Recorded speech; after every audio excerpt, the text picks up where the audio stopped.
हाँ जी, सभी लोग आ गए हैं तो आप सबको study Ninja with Arjun channel की तरफ से नमस्कार।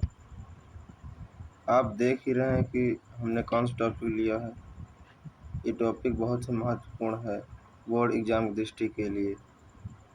अगर आप इसको सही तरीके से समझना चाहते हैं तो आप जो है वीडियो को शुरू से लेकर अंत तक देखना पड़ेगा। तो वीडियो को ज़्यादा देरी न कर हम शुरू करते हैं। तो हमारा टॉपिक का क्या नाम है? हमारा टॉपिक का नाम है हिमांक का औनमन। पहले हम देखेंगे इसकी परिभाषा क्या लिखी है।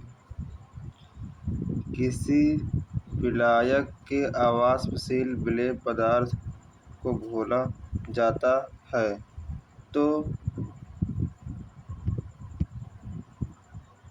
कणों की संख्या बढ़ जाती है, जिसके कारण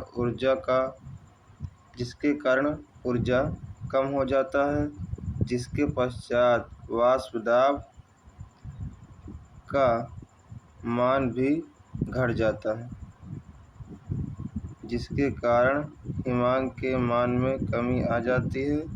तो इस घटना को हिमांक का अवनमन कहते हैं। हमें पता है कि बहुत से बच्चे जिनको समझ में आया ही नहीं परिभाषा को,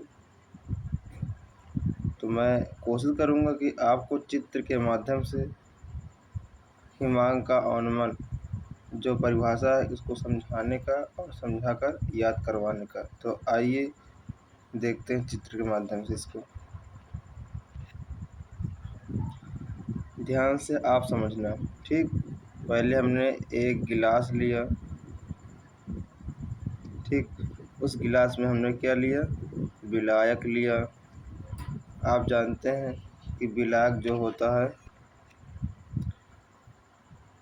विलायक क्या होता है? विलायक पतला होता है, ठीक।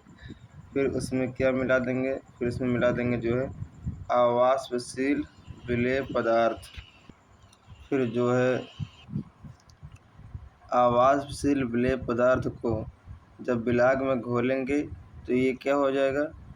ये मोटा हो जाएगा, ठीक। तो कणों की जो संख्या होगी क्या होगा? वो बढ़ जाएगी, ठीक। बढ़ने मतलब जब विलायक गिलास में था तो कणों की संख्या जो है कम थी। जब अवाष्पशील विलेय पदार्थ घोल दिया तो कणों की संख्या बढ़ गई, ठीक। ऊर्जा का मान, इसको भी समझ लीजिए आप। जो ऊर्जा है ये घट जाता है। जैसे कि जब विलायक था वो क्या कहते हैं गिलास में, तो बहुत तेज़ी से गति कर रहा था उसका कण, और जब अवाष्पशील विलेय पदार्थ को घोल दिया तो क्या हुआ? तो जो है क्या कहते हैं उसके कण जो है बहुत तेज़ी से जो है गति नहीं कर पा रहे थे। ऊर्जा का फिर मान क्या हुआ? घट गया, ठीक। फिर जान लीजिए वाष्प दाब का जो है मान। जब इस बर्तन में विलायक था तो दाब जो था क्या था? एक तरह से मान लीजिए आप अधिक था। जैसे ही हम जो है अवाष्पशील विलेय पदार्थ को घोल दिया इसमें तो क्या हुआ? तो जो है वाष्प दाब का मान क्या हुआ? घट गया। आशा करते हैं कि आप समझ गए होंगे। समझ गए हैं तो कोशिश करिए हिमांक का अवनमन की परिभाषा याद करने के लिए हमारे साथ, ठीक। किसी विलायक के क्या बोलेंगे आप? किसी विलायक के अवाष्पशील विलेय पदार्थ को घोला जाता है तो कणों की संख्या बढ़ जाती है, जिसके कारण ऊर्जा कम हो जाता है, जिसके पश्चात वाष्प दाब का मान भी घट जाता है, जिसके कारण हिमांक के मान में कमी आ जाती है। इस घटना को हिमांक अवनमन कहते हैं। जिन बच्चों को नहीं समझ में आया वो एक बार और से कोशिश करिए याद करने के लिए, ठीक। ध्यान से समझना आप, ठीक।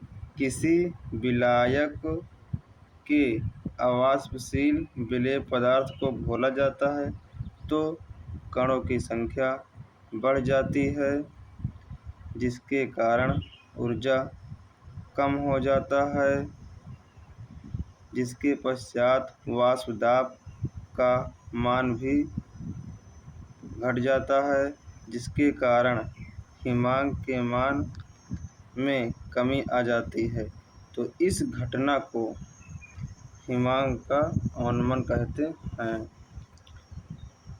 अगर आपको इस वीडियो में आपको कुछ समझने को मिला हो और जो है कुछ सीखने को मिला हो, तब जाकर आप हमारे चैनल को सब्सक्राइब करिए और जो है कमेंट बॉक्स में बताना कि आपको ये टॉपिक कैसा लगा, ठीक। और ये वीडियो को लाइक कर देना। मिलते हैं अपने नेक्स्ट वीडियो में, तब तक धन्यवाद। जय हिंद, जय भारत।